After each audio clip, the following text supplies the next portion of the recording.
शास्त्र विरुद्ध कठोर तपस्या और व्रत करते हैं जो काम तथा आसक्ति द्वारा प्रेरित होते हैं, जो मूर्ख हैं तथा जो शरीर के भौतिक तत्वों को तथा शरीर के भीतर स्थित परमात्मा को कष्ट पहुंचाते हैं, वे असुर कहे जाते हैं। तो यहाँ पर असुर की डेफिनेशन, परिभाषा समझाई जा रही है। किसको असुर या राक्षस समझा जाए, माना जाए? भगवान कृष्ण कहते हैं जो लोग दंभ, दंभ का मतलब क्या होता है, जरा जल्दी से बताइए। दंभ किसे कहते हैं? बोलिए निहारिका माता। प्रभु जी, छल करने को, मतलब अंदर कुछ बाहर कुछ, इस तरीके से। किसको कहते हैं निहारिका माता? प्रभु जी, छल को, छल मतलब हृदय में कुछ और रखना और बाहर से कुछ और नहीं, ये दिखाना। बोल कौन रहा है ये नहीं पता चल रहा, आवाज वहां पे हो। रुको, और भी किसी ने कोई बोल रहे साथ में? उर्वशी माता बोल रही है? नहीं प्रभु जी, मैं आपका अनम्यूट है ना, इसलिए मैंने ये बोले।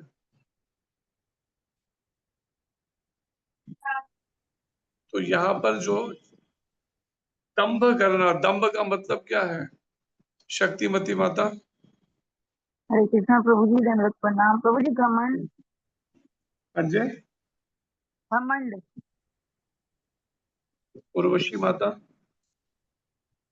हरे कृष्णा प्रभु जी, घमंड, जो घमंड करते हैं अपने अंदर। घमंड करते हैं जो, और तथा अहंकार से जो अभिभूत हैं। दंभ दिखावे को नहीं कहते कि दंभ करना, दिखाओ, ये बड़ा दंभी है या क्या?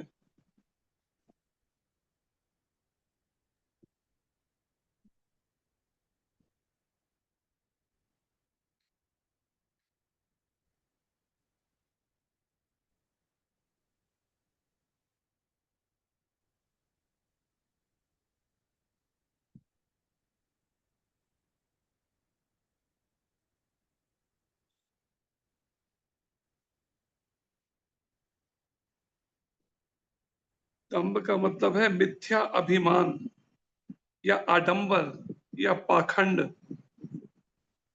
तो जो लोग पाखंड, आडंबर या झूठा अभिमान करते हैं, जैसे जातीय दंभ, केवल जातिवाद का दंभ करना, हम तो ब्राह्मण हैं जी, हम तो क्षत्रिय हैं, लेकिन आचरण चाहे ना हो। तो जो लोग दंभ तथा अहंकार से अभिभूत होकर, अहंकारवश क्या है, मिथ्या अहंकार के कारण से, केवल थोड़ा सा भी अगर समाज में कुछ भी मान प्रतिष्ठा है, उसी का अहंकार हो जाता है व्यक्ति को।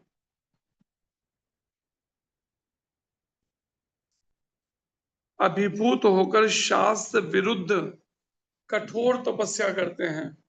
शास्त्र में जिस तपस्या का नहीं, ऐसी कठोर तपस्याएं चुनते हैं करने के लिए, और व्रत करते हैं शास्त्र विरुद्ध तरीके से, जो काम तथा आसक्ति द्वारा प्रेरित है। एक काम वासना के कारण या भौतिक इच्छाओं और आसक्ति के द्वारा प्रेरित, प्रबल आसक्ति है उनकी, मैं और मेरे में या शरीर से संबंधित वस्तुओं में। जो मूर्ख हैं या मंद बुद्धि हैं, तथा जो शरीर के भौतिक तत्वों को तथा शरीर के भीतर स्थित परमात्मा को कष्ट पहुंचाते हैं, वे असुर कहे जाते हैं। प्रभुपाद जी कहते हैं कुछ पुरुष ऐसे हैं जो ऐसी तपस्या की विधियों का निर्माण कर लेते हैं जिनका वर्णन शास्त्रों में नहीं है। ऐसी विधियां निर्माण कर लेते हैं, उदाहरणार्थ किसी स्वार्थ के प्रयोजन से, अपने किसी निजी स्वार्थ के कारण से, यथा राजनीतिक कारणों से उपवास करना शास्त्रों में वर्णित नहीं है। किसने किया था राजनीतिक कारणों से उपवास? कोई ऐसा याद आता है एक आध नाम? बड़ा पॉपुलर हुआ था उसका व्रत, बोलिए निहारिका माता। प्रभु जी गांधी। गांधी ने कितने दिन का किया था ऋतु माता, कुछ ध्यान है? गांधी ने किया था हरे कृष्ण प्रभु जी, मेरे को तो अन्ना हजारे का याद है, वो भी बहुत वो करते पॉलिटिकल। लगभग 72 दिनों के लिए उसने व्रत किया था। और किस लिए किया था व्रत? उसकी सोच क्या थी कि पहले देश का बंटवारा हुआ, बंटवारा होने 47 में, उसके बाद भी जिद पे अड़ गया पाकिस्तान को 50 करोड़ रुपए दिए जाएं। और देश के बाद अपने लिए मुश्किल पड़ रही है, भूखों पर ना, पहले वहां कत्लेआम हुआ, 30 लाख लोग कत्ल किए गए हिंदू परिवार, और उसके बाद भी कहता है 50 करोड़ इनको दो।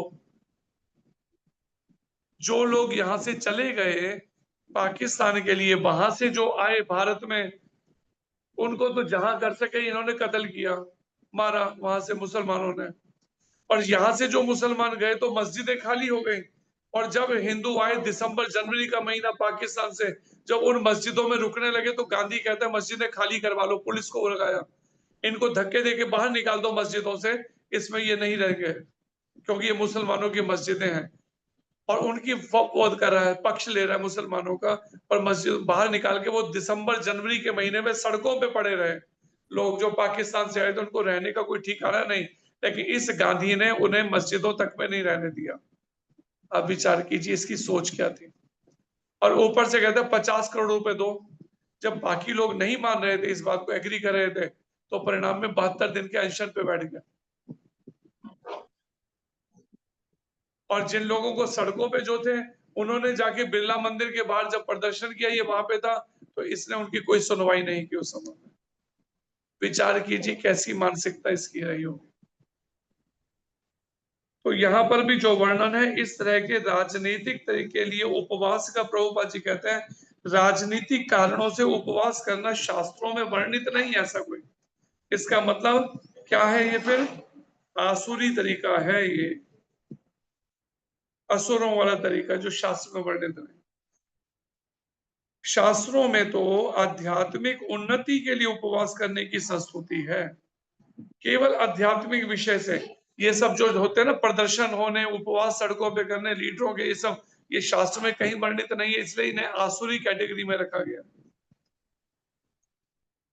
आध्यात्मिक उन्नति के लिए उपवास करने के यहाँ पे वर्णन है,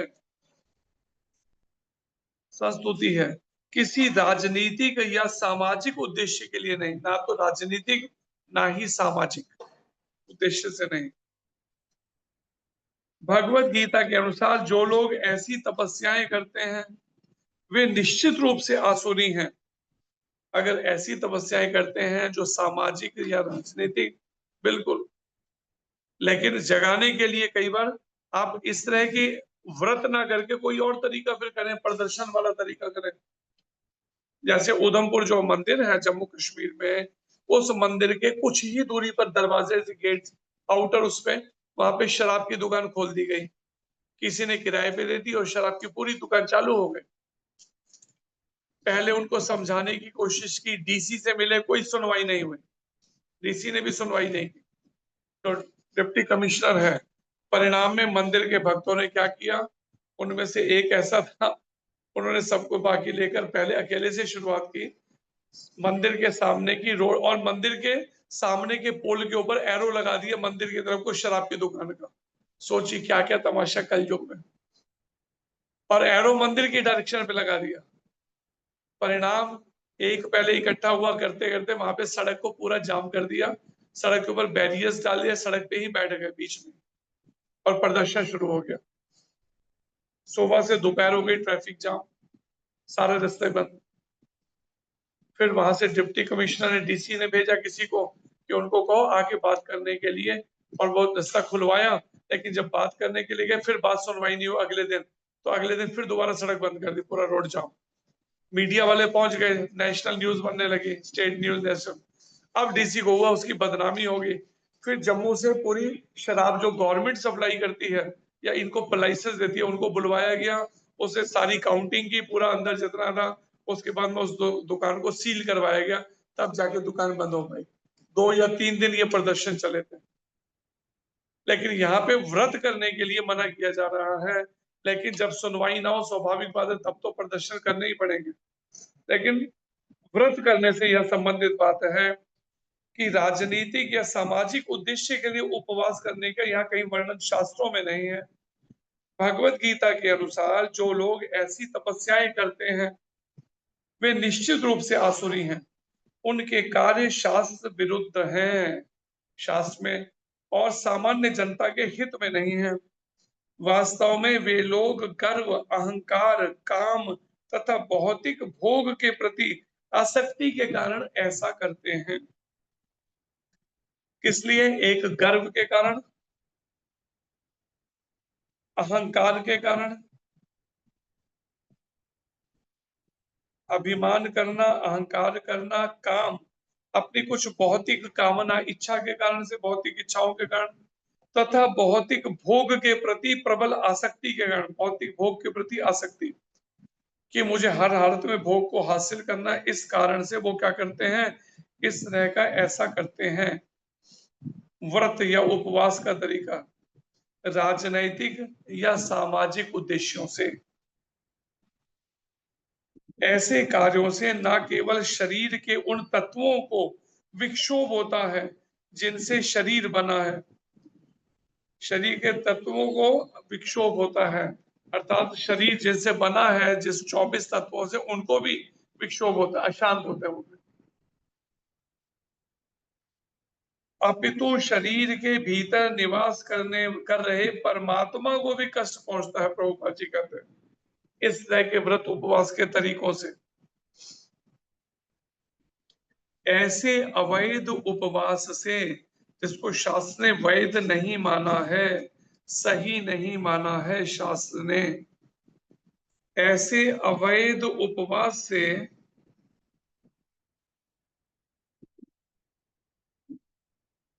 राजनीतिक उद्देश्य से की गई तपस्या आदि से निश्चय ही अन्य लोगों की शांति भंग होती है।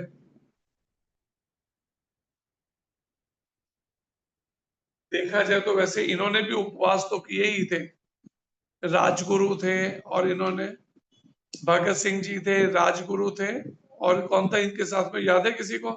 सुखदेव, शिवराम। इन्होंने भी उपवास किए थे। उस समय में जेल के अंदर अंग्रेजों का अन्न नहीं खाना हमने, इन्होंने वहां बहिष्कार किया था, भूखे रह के या इस तरह से प्राण त्यागे थे। एक दो ने उनमें राजनीति, और इन्होंने अन्य लोगों की उनका उल्लेख वैदिक साहित्य में नहीं है। इस तरह के अवैध उपवास या फिर राजनैतिक उद्देश्य से की गई तपस्या का कहीं उल्लेख नहीं वैदिक शास्त्रों में। आसुरी व्यक्ति सोचता है कि इस विधि से वह अपने शत्रु या विपक्षियों को अपनी इच्छा पूरी करने के लिए बाध्य कर सकता है। आजकल तो आम बात हो गई है ना, जब सुनवाई ना हो व्रत कर दो। और लेकिन, और ये बढ़ते बढ़ते पहले रही राजनीतिक, फिर सामाजिक, फिर घरों तक पहुंच गई। घर में भी अगर बच्चों की बात नहीं माने तो बस व्रत अनशन कई बार कर देते हैं, हम नहीं खाएंगे, बंद कर देंगे। अभी पीछे कोई ऐसी बात हुई होगी, तो एक माता का फोन आया हमारे पास, आपकी क्लास में से, इन्हीं सब में से, कहते मैंने आज खाया ही नहीं, बिल्कुल भूखे बैठी हूँ। क्यों? किसी बात पे हो गई होगी खटपट, तो परिणाम में अनशन पे चलेगी वो। तो यहाँ पर यही बात पहले राजनीतिक, सामाजिक और फिर घर तक पहुंच गई। जैसे कि प्रभुपाद जी कहते हैं, आसुरी व्यक्ति सोचता है इस विधि से वह अपने शत्रु, इसने भी किया था ना केजरीवाल, इसने भी ऐसे ही अनशन किया था क्लार्क प्लेस पे बैठ के वहां पर, अपने शत्रु या विपक्षियों को अपनी इच्छा पूरी करने के लिए बाध्य कर सकता है। लेकिन कभी कभी ऐसे उपवास से व्यक्ति की मृत्यु भी हो जाती है। ये कार्य भगवान द्वारा अनुमत नहीं है। प्रभुपाद जी भगवान इसकी अनुमति नहीं देते ये तरीके की। वे कहते हैं कि जो इन कार्यों में प्रवृत्त होते हैं वे असुर हैं। ऐसे प्रदर्शन भगवान के अपमान स्वरूप है, अर्थात भगवान का अपमान करना एक तरह से। क्योंकि इन्हें वैदिक शास्त्रों के आदेशों का उल्लंघन करके किया जाता है। इस प्रसंग में अचेत सह शब्द महत्वपूर्ण है। सामान्य मानसिक स्थिति वाले पुरुषों को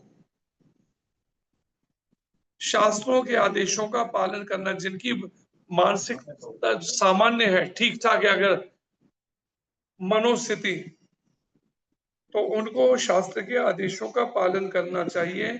जो ऐसी विधि में नहीं है, ऐसी स्थिति में नहीं है, अर्थात जिनका मानसिक संतुलन बिगड़ा हुआ है, वे शास्त्रों की उपेक्षा तथा अवज्ञा करते हैं और तपस्या की अपनी विधि निर्मित करते हैं, जैसे गांधी ने की और इस तरह के कई और। उनके क्या बोलते थे गांधी? अहिंसा परमो धर्म, अहिंसा ही परम धर्म। लेकिन आगे आधी बात क्या है? धर्म धर्म हिंसा तथा ही चाहिए, हिस्सा गैप कर दिया कि धर्म को स्थापित करने के लिए हिंसा करने की अनुमति है। ये बात को वो नहीं बोलते थे। आधी बात, उससे हिंदू मूर्ख बनते रहे और उनका कत्लेआम होता रहा एक लंबे समय तक।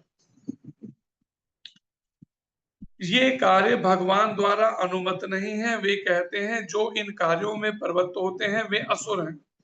ऐसे प्रदर्शन भगवान के अपमान स्वरूप हैं, क्योंकि इन्हें वैदिक शास्त्रों के आदेशों का उल्लंघन करके किया जाता है। इस प्रसंग में अचेत सह शब्द महत्वपूर्ण है। सामान्य मानसिक स्थिति वाले पुरुषों को शास्त्रों के आदेशों का पालन करना चाहिए। जो ऐसी स्थिति नहीं है, वे शास्त्रों की उपेक्षा तथा अवज्ञा करते हैं और तपस्या की अपनी विधि निर्मित करते हैं। मनुष्य को सदैव आसुरी लोगों की चरम परिणति को स्मरण करना चाहिए, जैसा कि पिछले अध्याय में वर्णन हुआ है। असुरी लोगों की चरम परिणति क्या है? सदैव आसुरी लोगों की चरम परिणति। लास्ट वो आखिर में कहां पे जाके इनकी तपस्या खत्म होती है, या कुछ भगवान ऐसे लोगों को आसुरी व्यक्तियों के यहाँ जन्म लेने के लिए बाध्य करते हैं। किन लोगों को? जिनकी इस तरह से आसुरी तरीके से मृत्यु होती है। अनशन करा, खाना पीना बंद या व्रत करने शुरू कर दिए, उनसे मृत्यु हो गई, उनका जन्म कहाँ होता है? प्रभुपाद जी कहते हैं भगवान ऐसे लोगों को आसुरी व्यक्तियों के यहाँ जन्म लेने के लिए बाध्य करते हैं। फल स्वरूप वे भगवान के साथ अपने संबंध को जाने बिना जन्म जन्मांतर आसुरी जीवन में रहते हैं। वे भगवान के साथ अपना रिश्ता क्या है ये जानने में नहीं लगते। प्रभुपाद जी ने 2 बार पत्र भेजा था गांधी जी को, और क्या पत्र में लिखा कि भगवत गीता को हाथ में लेकर बहुत हो गया राजनीति करना, आइए थोड़ा इस पे बैठ के विचार विमर्श करें। गांधी जी ने कोई पत्र का जवाब नहीं दिया। तब दूसरी बार कुछ समय के बाद फिर पत्र भेजा प्रभुपाद जी ने कि आप अब राजनीति से संन्यास ले लीजिए, गीता को सामने रख के राजनीति मत करिए, और अगर आप ऐसा करते हैं तो हो सकता है इसके परिणाम आपको भुगतने पड़ जाए। लेकिन जब दूसरी बार भी पत्र का जवाब नहीं दिया प्रभुपाद जी के, उसके बाद गोली लगी थी उनको, जो नथुराम गोडसे ने मारी थी। तो यही बात यहाँ कही जा रही है। फल स्वरूप भगवान के साथ अपने संबंध को जाने बिना जन्म जन्मांतर आसुरी जीवन में रहते हैं। वो जन्म जन्मांतर, एक जन्म नहीं, कई जन्मों तक पड़े रहेंगे वो आसुरी जीवन भोगने के लिए। एक बार मौका मिला था, गंवा दिया हाथ से। उनका एक मित्र जो है गांधी जी का, उसने एक आर्टिकल दिया था न्यूज में, मैंने काटा था वो कटिंग। उसमें क्या कहा कि जिस समय गांधी जी को गोली मारी गई तो मैंने गोद में ही वो गिरे थे, उनके मुंह से कोई हे राम शब्द नहीं निकला। लेकिन पार्लियामेंट के अंदर, संसद के अंदर इस तरह की बात बना के पूरे वर्ल्ड में हाईलाइट की गई है, और हे राम करके उनके मुंह से कोई हे राम शब्द नहीं निकला। उनके मित्र ने कहा, जो लगभग 90-92 साल के थे, उन्होंने ये बात कही। मेरी गोद में ही उन्होंने प्राण वो किए थे। वो सब एकदम गोली लगते ही वो अनकॉन्शियस हालत पे गिर पड़े थे, कोई हे राम शब्द नहीं निकला। और देखिए कैसे प्रचार किया गया, विचार करके देखिए इस बात। मैं ढूंढूं तो हो सकता है कटिंग मिल जाए कहीं अलमारी पे मेरे को रखी हुई। किंतु यदि ऐसे व्यक्ति इतने भाग्यशाली हुए कि कोई गुरु उनका मार्गदर्शन करके जो जन्म जन्मांतर आसुरी जीवन में ही रहते हैं, कौन? कई तरह के अंग्रेज लोग और ये सब मुस्लिम परिवारों में या ऐसे किसी परिवारों में किंतु यदि ऐसे व्यक्ति इतने भाग्यशाली हुए कि कोई गुरु उनका मार्गदर्शन करके उन्हें वैदिक ज्ञान के मार्ग पर ले जा सके, अगर वैदिक ज्ञान के मार्ग पे ले जा सके तो वे इस भव बंधन से छूटकर अंततोगत्वा परम गति को प्राप्त होते हैं। अगर सही मार्गदर्शन इनको भी मिल जाए, आसुरी जीवन जो जी रहे हैं जन्म जन्मांतरों से, तो वो भी सही मार्ग पे चल सकते हैं।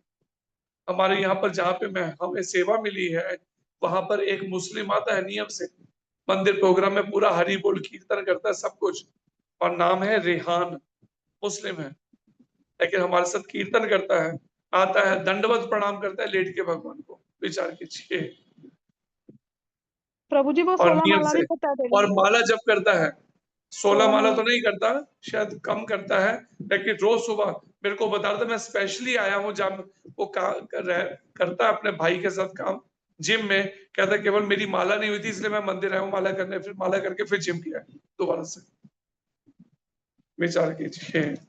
तो यही बात यहाँ प्रभुपाद जी आखिर में कह रहे हैं, ऐसे लोग भी कोई अगर गुरु उनका मार्गदर्शन करे सही, तो परिणाम में वैदिक ज्ञान के मार्ग पर ले जा सके अगर उन्हें, तो वे इस भव बंधन से छूटकर अंततोगत्वा जीवन के अंत समय में परम गति को प्राप्त होते हैं, उनको भी परम गति प्राप्त हो जाती है।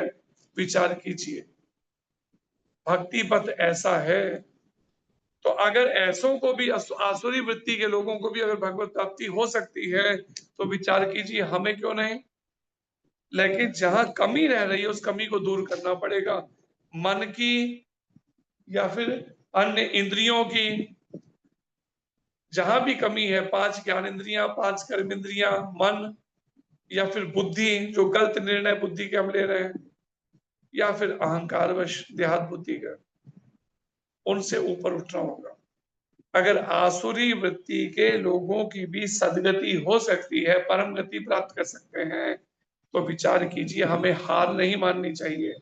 अगर जगाई मधाई की भगवत प्राप्ति कर सकते हैं, तो विचार कीजिए फिर जिसके कितने पाप कर्म थे महाप्रभु के समय ये हुए जगाई मधाई, अगर चित्रगुप्त भी बैठकर लिखे ना अपने 1 लाख कायस्थ शिष्यों अनुयायियों के साथ में, अगर इनके पाप कर्म 1 महीने तक तो भी खत्म ना हो, इतने पाप दोनों भाई कर चुके थे, लेकिन चैतन्य महाप्रभु और नित्यानंद प्रभु ने उनकी भी गति करा दी, उनकी भी मुक्ति करा दी।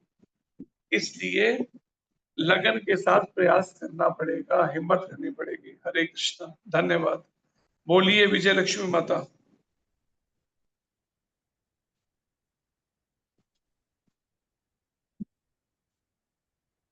अनम्यूट करने के लिए उन्हें करिए।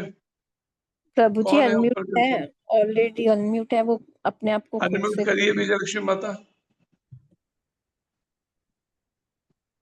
हाँ हो गया। हरे कृष्णा प्रभु जी। हरे कृष्णा प्रभु जी। बोलिए। प्रभु जी वो थोड़ा सा मुझे ना जन्माष्टमी पे ठाकुर जी लड्डू गोपाल जी की सेवा मतलब किस तरह करें थोड़ा अच्छे से, जो ठाकुर जी स्वीकार कर ले, मुझे थोड़ा पूछना था। स्वीकार कर लें उसके लिए तो जैसे हमारे मंदिरों में कभी आपने देखा होगा कैसे आरती पूजा क्या उस तरह का सामान है आपके पास, चंवर मोर पंख या बाकी सब? हाँ नहीं प्रभु जी, साधारण ही करती हूँ मैं, धूप वगैरह या तो एक बत्ती तरीका और भाई है जो नारद जी ने बताया, नारद पंचरात्र के अंदर, उस तरह से विधि से शंख शुरुआत करके पहले धूप के द्वारा, फिर दीप के द्वारा, दीपक से ज्योत उनको दिखाना, हाँ जी प्रभु जी। और फिर इस तरह हाँ से जी एक प्रभु एक जी। स्टेप करके फिर जल के द्वारा उनके शरीर के दिव्य अंगों का वो करना, उनको अर्पण करना जल मार्जन के लिए, फिर वस्त्र के द्वारा पहुंचना, फिर उसके बाद पुष्प अर्पण करना, फिर चंवर, फिर मोर पंख, इस तरह से पद्धति। अगर वो सब नहीं है तो जो है उसी से फिर प्रार्थना करते हुए भाव से उसी से सेवा करें, महामंत्र और कीर्तन ये जप करते हुए ये तरीका कर सकते हैं। तो प्रभु जी भगवान जैसे को कुछ उसमें भोग 56 अर्पण करके अलग से जन्माष्टमी पे जो भी बना सके अलग से। प्रभु जी उसमें 56 भोग ही जरूरी है कि मतलब कुछ हो सके उतना कर सकते हैं? नहीं, बाजार से खरीदने के लिए अगर घर से खुद जो बना सके उतना ही है मुख्य। भगवान तो भाव हमारा देखते हैं, वो 56 वो की पहले काउंटिंग नहीं करते कि 56 हो गए तो खाऊंगा, अगर 55 हुए तो नहीं खाऊंगा मैं, ऐसा कहीं लिखा नहीं शास्त्र में। इसलिए जितने भी आप भावना से बना सके उतने बनाइए। ठीक है प्रभु जी, ठीक है हरे प्रभु जी। हरे कृष्ण। हरे कृष्ण। बोलिए धीर कृष्ण जी। हरे कृष्ण प्रभु जी, धन्यवाद प्रभु। हरे कृष्ण। प्रभु जी, मेरा एक प्रश्न था, ऐसा क्वेरी था। प्रभु जैसे अभी आपने बताया जगाई मधाई का उद्धार तो महाप्रभु ने किया। तो प्रभु जैसे हम सुनते हैं कि जय विजय इन दोनों का उद्धार करने के लिए भगवान 3 बार आए, है ना। तो प्रभु जी जैसे हम सुनते हैं कि भगवान जिनका उद्धार करते हैं राक्षसों का, तो वो तो उनके धाम नहीं पहुंचते, भले वैकुंठ जाते हैं पर उनके धाम नहीं पहुंचते। सिर्फ यही उनको माता का मिला था ना, पूतना को ही माता का मिला था जो उन्होंने किया था उद्धार। तो प्रभु जी इनका फिर कैसे हुआ? इनका कैसे हुआ? हाँ, इन जो हिरण्यकश्यप, हिरण्यक और फिर रावण, इन तीनों थे ना जो अ, जय विजय 3 बार आए थे, उनको भगवान ने उद्धार किया। तो फिर इनको फिर वैकुंठ वापस कैसे गए? एक प्रश्न मेरे में बार बार आ रहा था कि भगवान अगर असुरों का विनाश ना, मतलब भगवान के द्वारा अगर कोई असुर मारा जाता है उनका हाथ, तो मोक्ष को तो प्राप्त करते हैं पर उनके लोग तो नहीं जाते ना भगवत धाम को। किसने क्या नहीं जाते?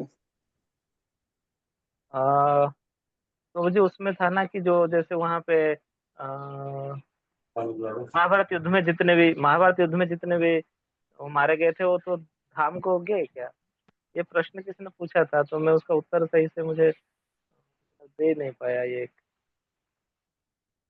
कि अगर भगवान किसी के द्वारा व्यक्ति अगर से कोई मारा अगर किसी व्यक्ति से अगर कोई चोरी करी, डकैती डाली, अगर किसी ने चोरी करी, जज ने उसे 10 साल की सजा दी। अब जब 10 साल की सजा पूरी हो गई तो उसके बाद क्या होगा? उसको समाज में रहने दिया जाता है या फिर जेल में ही रखा जाता है 10 साल के बाद? अपने समाज में रहने दिया जाता है?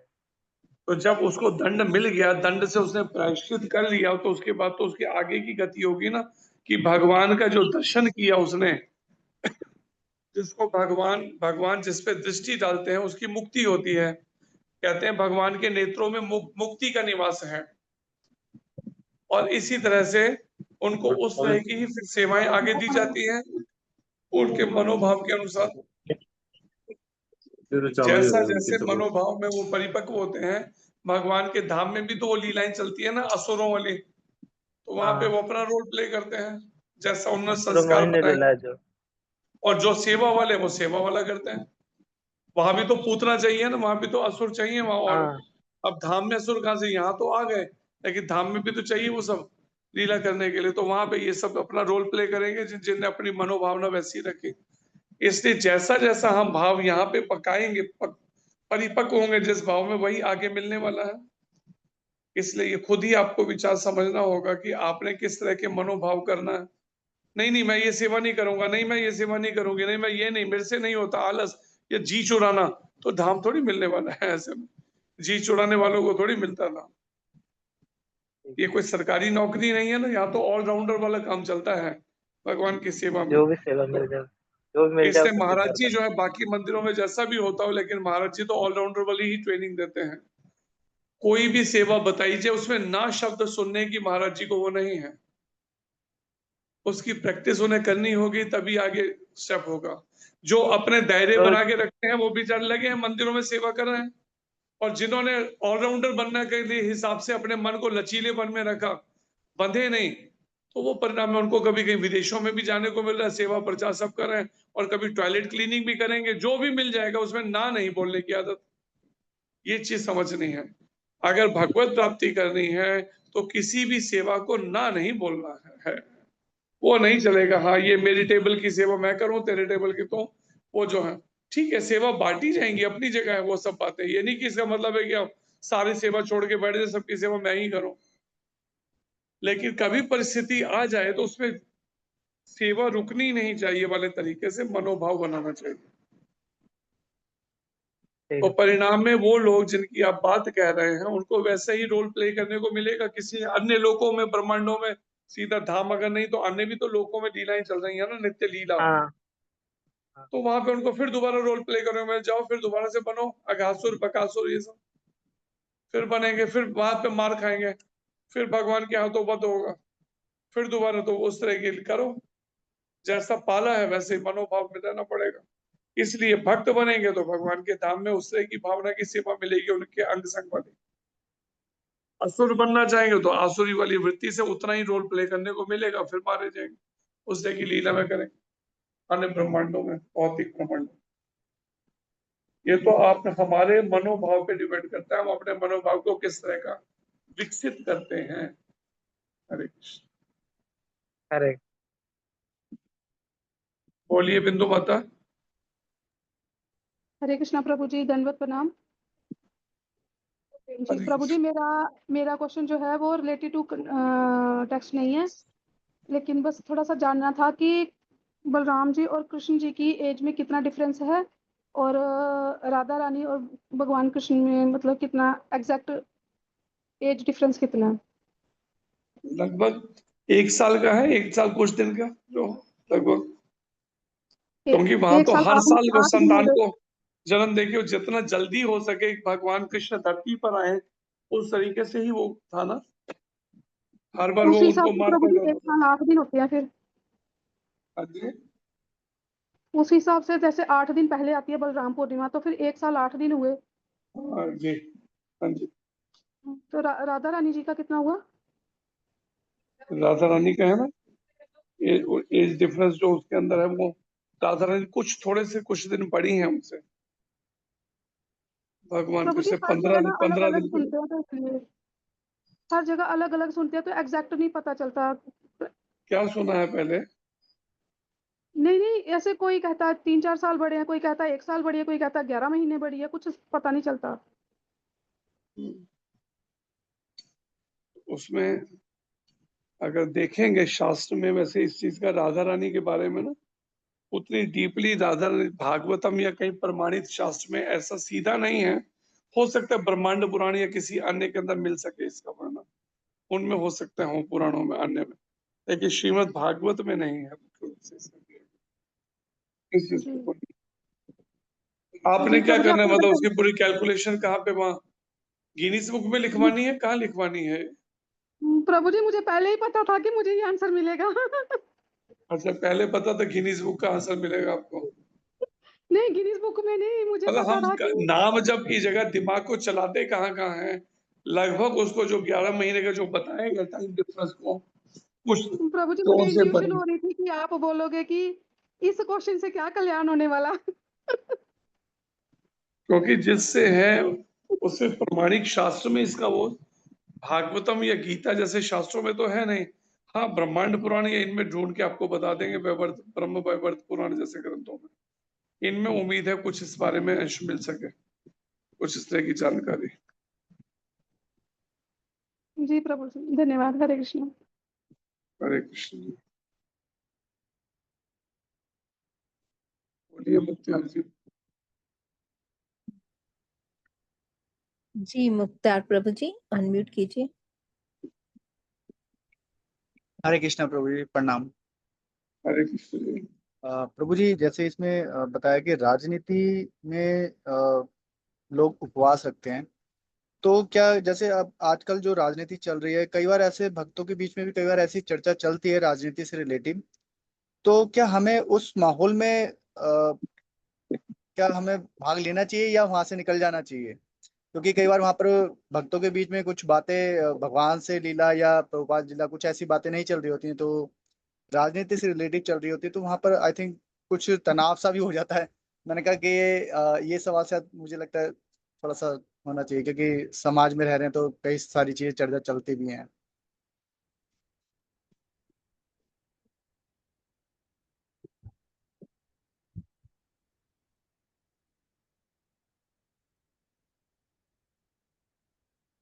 जो ये वर्णन आप बता रहे हैं इसमें या तो शास्त्र वाली बात को अगर आप उन तक कन्वे करने का है, आपको लगता है वो आपकी बात का सम्मान करते हैं।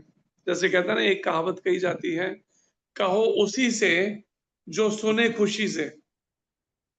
अगर आपको लगता है वो सुनना ही नहीं चाहेंगे या उनको सुनाने पे बल्कि और अधिक ईर्ष्या, तो फिर युक्ति से मुक्ति वाला तरीका करना पड़ेगा। जिसकी बात वो सुनते हो उनको माध्यम बनाना पड़ेगा, उनके किसी सीनियर से या उनके कोई शिक्षा गुरु से या दीक्षा गुरु या जो भी परिस्थितियां उस समय देखनी पड़ेंगी आपको, उस पर उसके अनुसार फिर उसका हल निकालना पड़ेगा। आपकी बात सुन सकते हैं तब तो फायदा है बैठने का, लेकिन अगर आपको लगता है कि हल नहीं निकल सकता आपसे और वहां पे निंदा या प्रजल्प जैसा होने लगेगा, तो उस जगह पे तो फिर बैठने से कर्म खड़ा हो जाएगा।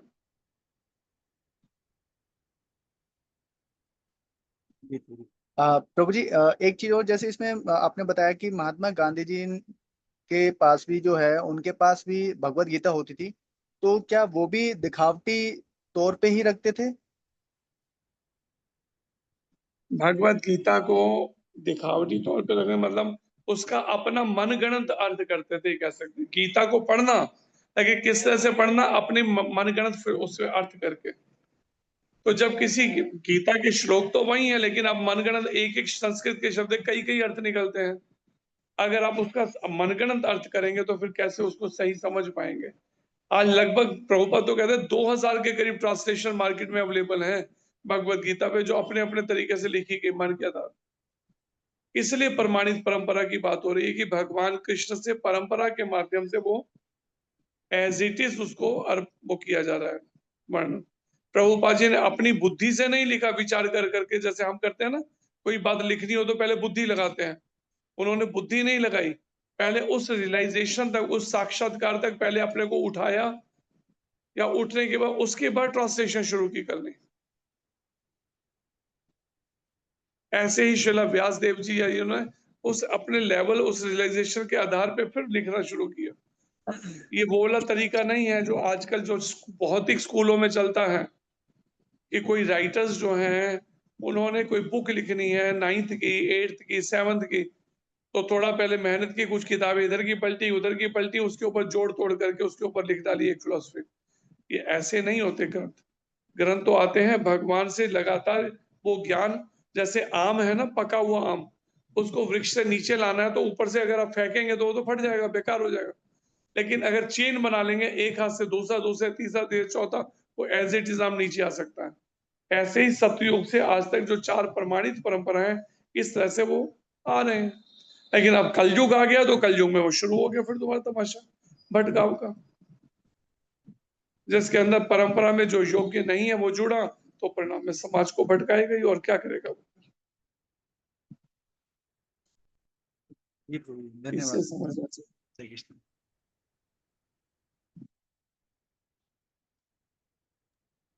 हरे कृष्णा जी। श्रावणी माता जी बोलिए।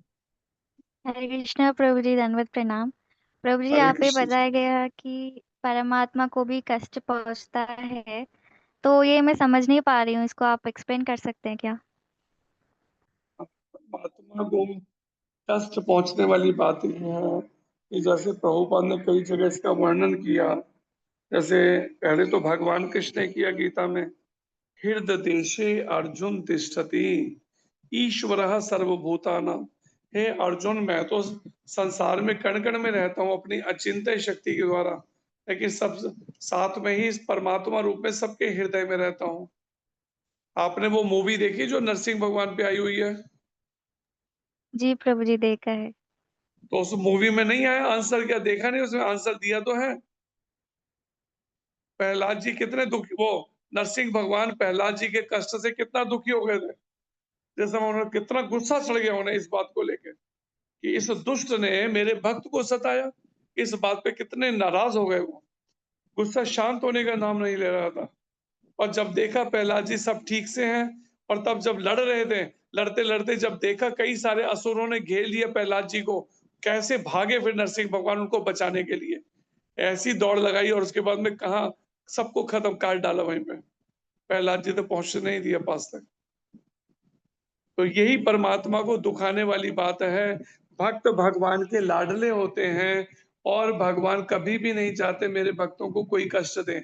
अगर देता है तो फिर बस फिर नहीं बख्शेंगे भगवान, और सामान्य लोगों के लिए फिर बख्श दें, क्योंकि उनके भी कर्म है, इनके भी कर्म है, आपस का लेन देन चल रहा है। लेकिन भक्त का मतलब ही है जो कर्मों से फ्री हो चुका है, और उसको कोई पंगा लेगा तो वो बचेगा नहीं फिर, इसलिए उसके परिणाम भोगने। लेकिन भक्त बनने के लिए कैसी समझ होनी चाहिए, यही प्रमाणिक गुरु से पहले सीखनी है।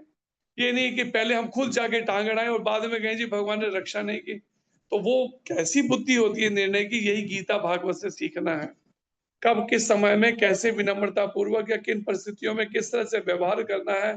प्रमाणिक गुरु की इसी के लिए आवश्यकता है, सीखने समझने के लिए। तो ये क्लासेस और इस माध्यम से उन्हीं पॉइंट्स पे धीरे धीरे धीरे धीरे करके वो बातों को ध्यान में लाना है कि अनावश्यक बेमतलब के किसी जगह में हम क्यों व्यर्थ में कूदें। कईयों को आदत है बिना मतलब के टांग अड़ाने, किसी न किसी झगड़े में पहले घुस जाएंगे और फिर बाद में जब उनको मार पड़ेगी फिर रोएंगे। अब भगवान ने बचाया नहीं तो किसने कहा था, पागल कुत्ते ने काटा था, क्यों गए थे उधर भिड़ने के लिए। जैसे हम कल परसों का बता रहे थे आपको उदाहरण, तो वो व्यक्ति आ गया, कभी एक दो बार आया होगा मंदिर, हम तो अभी नए नए आए हैं यहाँ पर, तो कहता मैं हमारे घर पे चलिए, ये नहीं बता रहा क्यों चलिए। अब हमने ठीक है, हमने कहा ठीक है, कहते आप चलेंगे हमारे घर पे, तो अब हमें क्या पता कि इस भावना से क्या, हम तो सरलता से, हमने यही माना सरलता से, हम वो उनकी बात को वैसे ही माने। हमने कहा हाँ जरूर चलेंगे, उसमें क्या है। लेकिन जब चलने का तैयारी, तो हमने मन में आया प्रेरणा भगवान ने की कि भाई इससे पूछो तो सही कि ये ले जाना। आज तक तो कभी इसने बोला नहीं, पहले भी एक दो बार है, कभी नहीं बोला घर चलने को, आज ही क्यों बोल रहा है घर चलने की बात। तो तब हमने उसके पास जाके प्रश्न किया उससे कि घर ले, कोई विशेष काम है, कोई फेस्टिवल है, क्या है, घर क्यों ले जाना चाहते। तब उसने सच्चाई खोली कि पत्नी से झगड़ा हो गया, पत्नी ने सब नाखूनों से छील डाला मुंह पे भी, और इसने भी कहा, मैंने भी उसे कपड़े पकड़ लिए, उसे सर पीछे किया तो सर पीछे टकराया तो कुछ खून निकल आया होगा, वो पुलिस पे फोन घुमा रही है।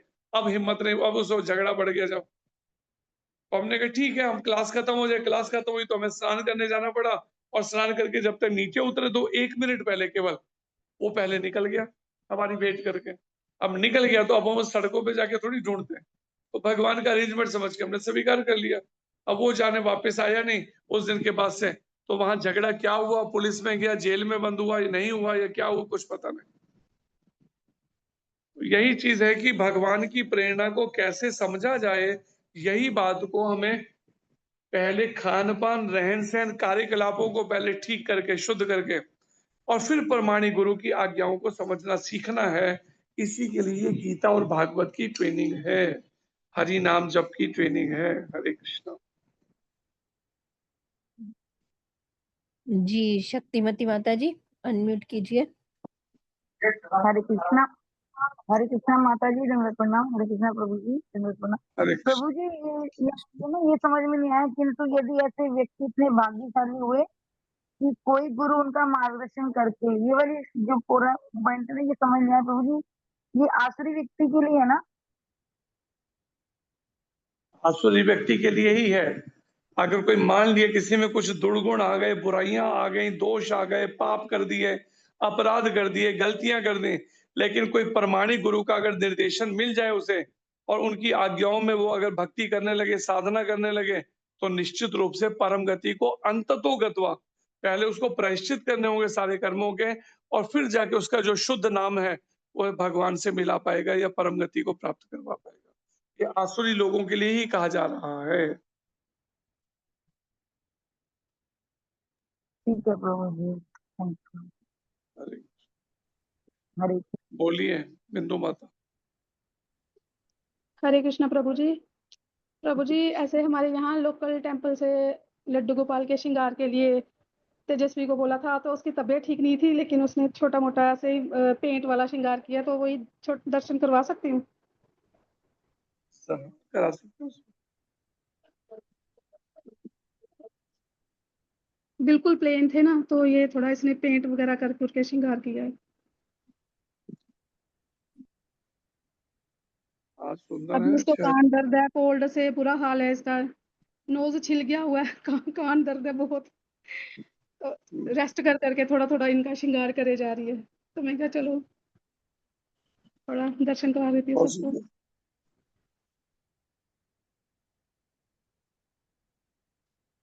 जी बस प्रभु जी यही दर्शन ही करवाने थे।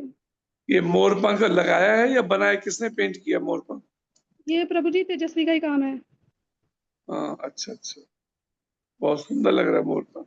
ये इधर चीक्स पे ना, इसलिए वो छोटे छोटे कमल बनवाया, भगवान का चिन्ह है ना कमल, तो चीक्स पे हाँ इसलिए नहीं, छोटे हमने छोटे कमल। ऐसे ये तो सुना था, शास्त्र में भी वर्णन था कि बरवा पीठम मतलब मोर पंख जो है वो शीश पे लगाते थे मुकुट के अंदर। ये अभी नया देखा है।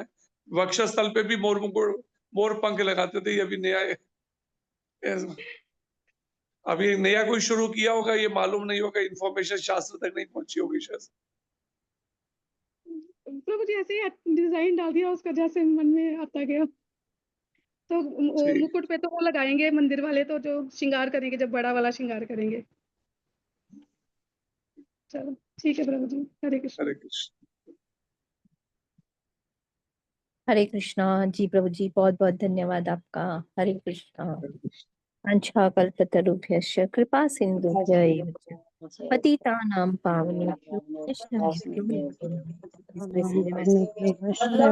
नमो महाराज की जय।